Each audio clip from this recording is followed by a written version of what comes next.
Okay, we're back on. Okay. Uh, so at any rate, we were kind of scrambling around doing all kinds of things. And fortunately, in those days, the networks used to introduce their new seasons with big productions. And ABC did theirs in Chicago every year, and they did it with a live show. And George Shapiro got the job for Sam and me to write that show. And it was paid $5,000, which back then was a lot of money, and we were scrambling around doing a lot of other things as well. And so we would write that show. We also met some terrific people doing that. The best one of all was Gene Kelly, who we eventually ended up doing a series with later on, and it was a great experience. I might interject that there were like three classic moments that I can look back on. One was with Gene Kelly, one was with Fred Astaire, and one was with Cary Grant. I mean, that's like the big three of class, in those days. And the Gene Kelly one was that we were doing a television special, Julie Andrews' first television special. And we wrote a piece called The Family Tree. It was about her family tree and his family tree, and they played all the people, and it was quite wonderful. I wish there were a copy of it somewhere. I'd like to see it. I don't know if it would play back as well as I remember it. But at any rate, they had these huge rehearsal halls at NBC, and I loved tap dancing. And I used to make believe I could tap dance. And so I came back from lunch early, and Gene was in this rehearsal hall, and they had all these mirrors and all this stuff. And so he was there, and I was there, and I said, Gene, could you teach me one tap dancing step? And he says, sure. So we're standing there in this empty rehearsal hall, and I'm going.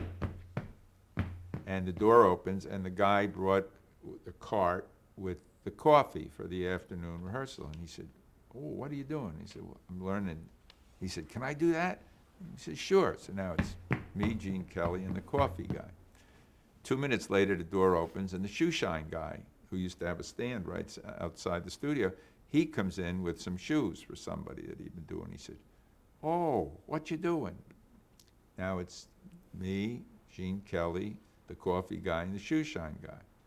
At that point, a page, they used to have tours, an NBC page opens the door with 6 people from God knows where, and he said, oh, and he said, sorry. He said, it's all right, Gene said, bring them on in. Now it's Gene Kelly, me, the shoe shine guy, the coffee guy, NBC page, and 6 people from Omaha, and we're all, by the time we were through, it was like the Rockettes. It was just a great, great moment. At any rate, we're doing this ABC show, which is where we met Gene. And we also were filling in, doing a lot of other things. And then eventually, we got hired to do the Andy Williams show. He was doing a weekly musical show. And on that show was one of the classic legends of Hollywood as a writer. I'm sure you've heard his name brought up a number of times. His name was Harry Crane. And he was brilliantly funny and reprehensible. There was an old adage among comedy writers, if you ask what kind of writer is he, you will hear one of 2 answers. Greatest guy in the world, can't write his name. Or funniest guy in the world, don't turn your back on him. You won't ever hear greatest guy in the world, funniest guy in the world, except maybe for Carl Reiner. So anyway, Harry was the most manipulative, but a great teacher in his own way. We learned a lot from him. And there was another guy on the show who was an older writer. His name was Mort Green, and he was referred to as Velvet Mort because he had all of his jackets had velvet collars on them. And he had had a great career in early television, and he was scrambling around. Harry always worked and always was popular because he wrote for Martin and Lewis, and for Frank Sinatra, and Dean hung out with him, and all of those Rat Pack guys loved Harry. There used to be a whole series of comedy tapes of Jerry Lewis calling people on the phone and saying, you know, this is Macy's and we're calling about the toilet seat we sold you, they're defective, and you know, things like that. And Harry was the instigator of all those things. Funny man. But at any rate, between he and Mort, Sam and I were doing so much of the work. And I remember at the first reading of the script with everyone around the table, there was about 3 minutes in, there was a huge laugh. And Harry said, the boys wrote that joke.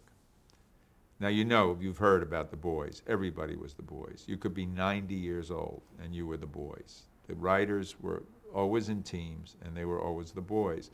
In fact, the great story, which I'm sure you've also been told in this, is one guy from a team was sick and he went to a meeting with the producer on the script they had written. And he was there by himself and the producer said, boys, I think we've got to, I mean, you were just the boys, whether you were both there or not there. Anyway, Harry said, the boys wrote that. And we thought, what a great guy. Another hour of reading went on with laughs of things we had written, but he never said it again. So it was quite obvious that we had only written that one joke. So those were little old writer techniques. But at any rate, Andy was terrific, and the thing about Harry was stars loved him because he made them laugh. So he really got inside of Andy, and Andy, all singers at that time wanted to be funny because Dean Martin was. So they all thought it was incumbent upon them to be funny. I have to digress again because I'm going back to one of those ABC shows that we did when Jack Palance was doing The Greatest Show on Earth. And we wrote a nice thing for Jack Palance to say, and we had the rehearsal and everyone was hanging around, and Jack Palance's manager came to us and said, Jack wants a joke. I mean, he said it like a death sentence, you know. He said, he's the only one that doesn't have a joke. We said, well, you know, Jack is not famous. He wants a joke. So now we sat for hours with Jack Palance.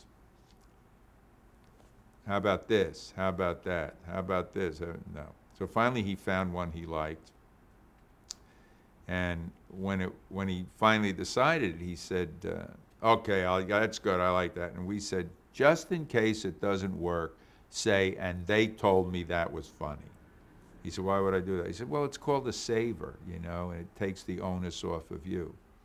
So now, the show goes on the next day. Jack Palance comes out. He does the joke. The place falls apart, laughing. And he is so in shock, he said, and they told me that was funny. And he just walked off and disappeared. No one could find him for 3 days. His agent didn't know where he was. And can't help but remember things as you're talking. Anyway, we got fired on the Andy Williams show because we were just muscled out. And it was a dire night. It was pouring rain like it does in January and February in LA.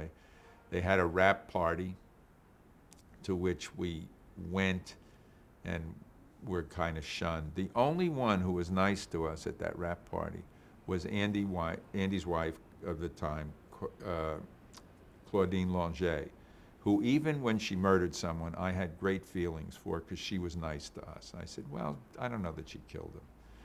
And that, to make matters worse, we were going to the Covina bowling alley. Well, before we go there, you had won your first Emmy. No, not yet. Not for Andy Williams? No. First Emmy was the Van Dyke Show. 2 Emmys on the Van Dyke Show, 1 on the Bill Cosby Going Home special, and 1 for Sid Caesar, Carl Reiner, Imogene Coca reunion, and then my last one was as a director on Kate and Allie. But at any rate, We were going to the Covina bowling alley in the pouring rain. We'd just been fired. It couldn't have been worse. And we were going to see these two comics. And in the middle of their act, through their whole act, we're sitting in this seedy lounge, and every time they do a punchline, there's a crash of pins and everything. It was a terrible night for both them and us, but it turned out for everybody it was all right, because that was Rowan and Martin, who went on, of course, to do Laugh-In, and we went from there. We wrote a sample script for the Dick Van Dyke Show, which everybody did in those days, was writing sample scripts. That's the only way you could show that you knew how to write a situation comedy. And the Van Dyke Show was the target of choice for everybody, because it was in its second year and just regarded as the Mount Olympus of comedy. So Carl didn't like the script we wrote, but he did like, we got it to him through George, and he liked the writing, and he said, well, come on in for a meeting. And we came in, and he said, what ideas do you have? And the first one we said was, well, we had this idea about them thinking they brought the wrong baby home from the hospital. Because that was sort of related to the birth of my first child, and how you say, how do you know it's your kid? I mean, there was no DNA then. There was, but we didn't know about it. So at any rate, that was the outgrowth of that personal experience, and Carl loved it, and he brought in Sheldon Leonard, who was the executive producer, and we worked out this show. The only thing we didn't have at the point was an ending, since there was no DNA, that was irrevocably the answer that Dick was wrong and that it was their baby. And I think it was Sheldon. It was kind of a combined thing.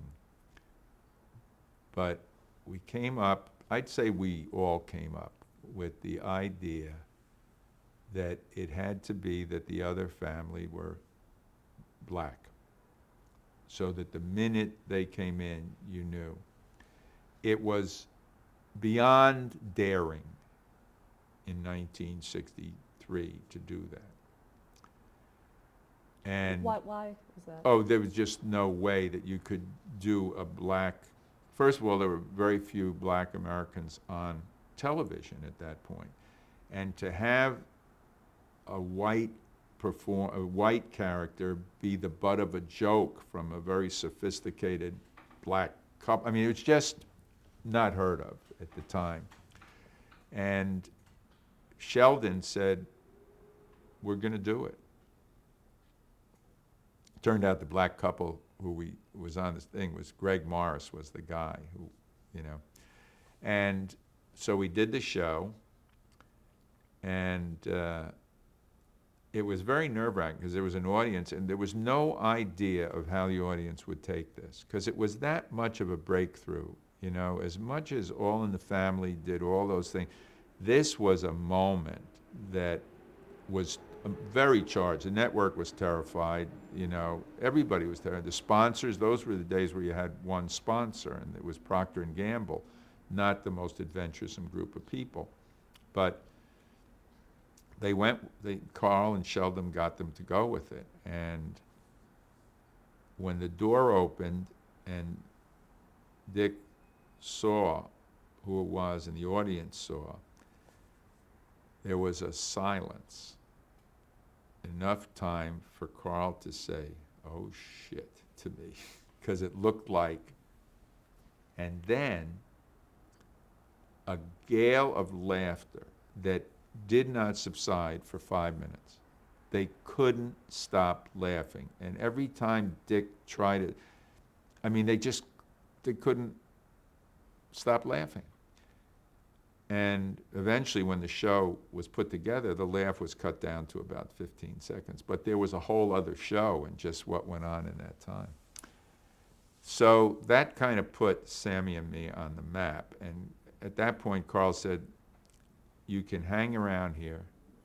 I'll give you an office. You can write as many shows as you can humanly do, and you'll learn, which was a great thing. So we ended up writing 14 episodes that season and working without title or on all of them and getting to be part of the group.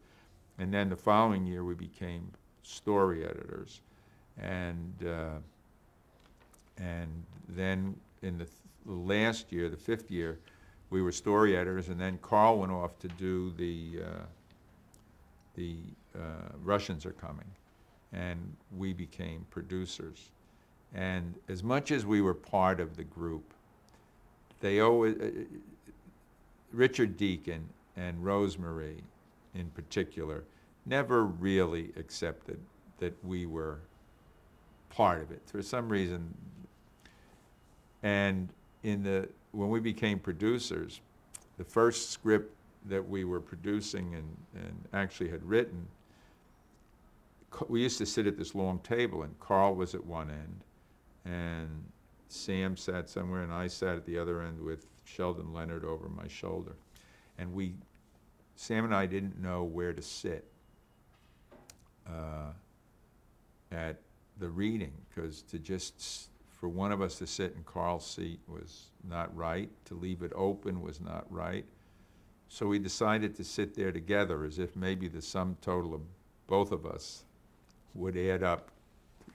And while we were reading, there were a couple of shots from Richard Deacon and Rosemary, a little bit grumbling. And there was a phone call, and Deacon was nearest to the phone, and he picked it up, and he said, "Just a moment," and he handed me the phone, and he said, "They want to talk to the producer." And I got on the phone, and someone said, "Is this Carl Reiner?" And I said, "No, ma'am, this isn't Carl Reiner, but we're doing the best we can." And that kind of broke the ice with that. So then, one of the great moments, there are some great moments of retribution in this. After we had been fired from the Andy Williams Show, and we were on the Dick Van Dyke Show, Andy was doing a series of only 13 specials that year. So we had been fired in the spring. We got to do the Van Dyke Show over the summer, and our first shows went on with a lot of recognition. And Andy said to Bob Finkel, who was the producer who fired us, he said, "It's not as funny. The boys really, I miss them." So Bob Finkel had to call us at Andy's request to see if we were available to do some of the shows. And I knew we weren't, because we were so busy. But I said, "Well, give me all the dates." And he said, "Well, there's this." I said, "What, does that start?" I mean, we really nursed. It was a great moment. Let's talk about some of the talent on the Dick Van Dyke Show, starting with Carl Reiner.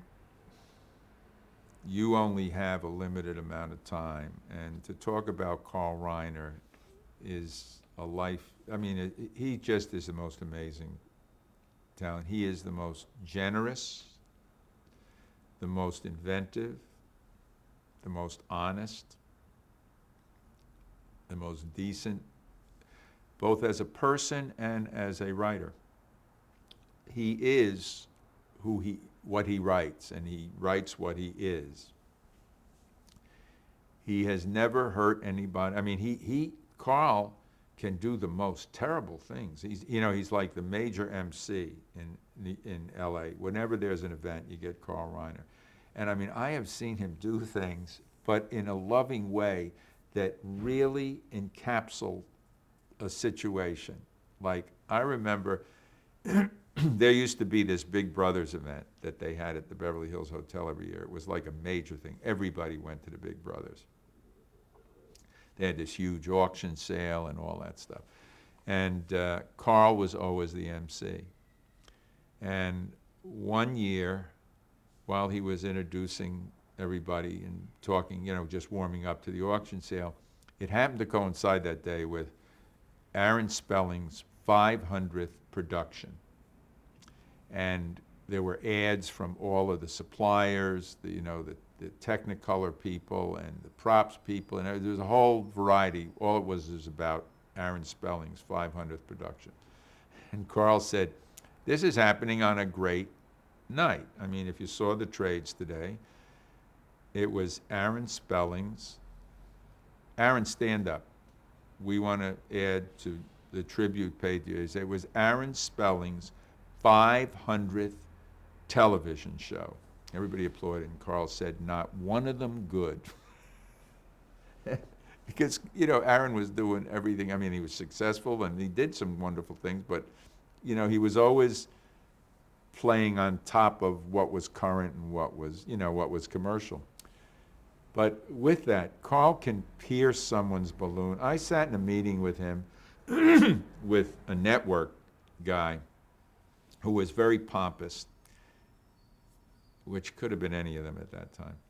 And the guy was carrying on about he didn't know that the way we were going was funny, and he was talking about what was funny.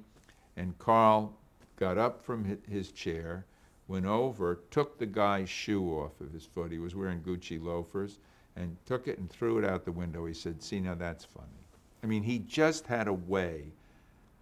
There was a guy who was a very big writer, and he was one of those guys who had a comb over that I always thought of as like Boy Scout boots when you were a kid that had the eye hooks in them, and you'd go back. It was like his head was like a zither. You could have played it, And if he sneezed, his hair would flick out, could pull out your eye. You know what I mean? It was like a whip. And Carl was talking to him, and he walked over, and he pulled his hair out, and he said, "Why do you do this?" He said, "Don't you think people know what you do?" He said, "I'm going to give you a haircut." He used to give haircuts. That was a great honor. You'd go to a party, and Carl would be looking at you and say, "I got to fix your hair." And you'd go into the bathroom and put a towel on you, and he'd give you a haircut. I mean, I can't say enough. I owe so much to him, both in the opportunities that I had, the things I learned. And there are maybe 50 people around in the business today whose lineage is started with Carl. I know everything I've ever done, there was a piece of Carl in it, with my own interpretation, and it was all very different.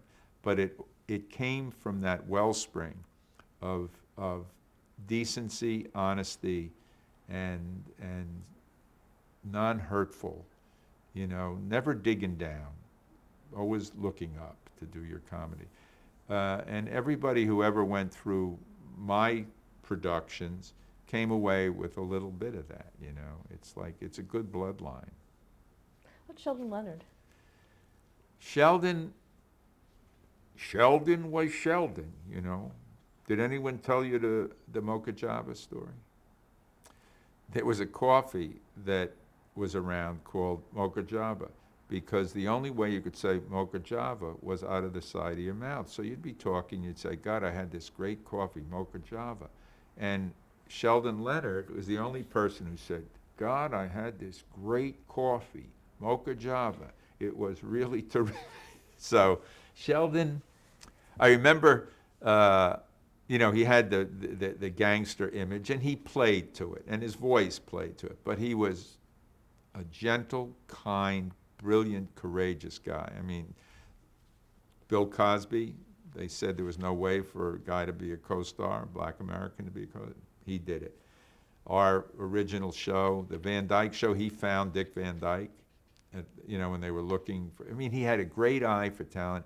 He had a great ability, story-wise, to spot what worked and what didn't work. And as I said, I would sit at the end of the table, and Sheldon sat in the director's chair above me.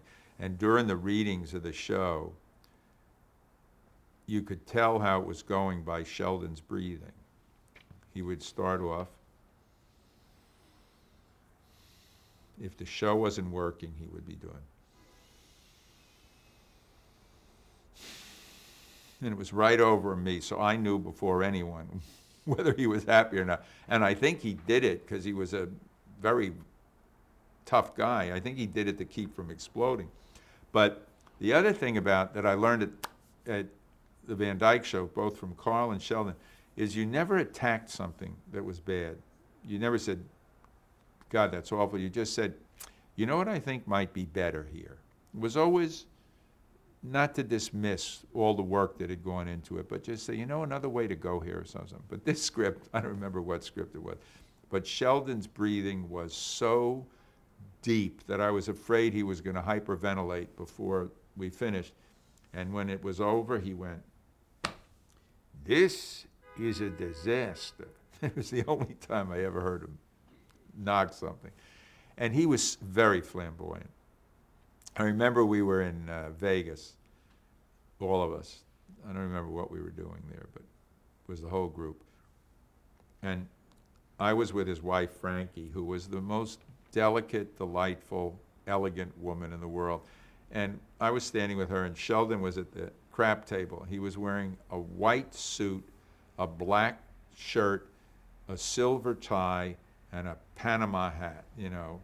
And he was playing with the dice and throwing them out with his, "Come on." So, and I looked at him and I said, "You know, Frankie, nobody in the world could dress like that." And she said, "I wish nobody would."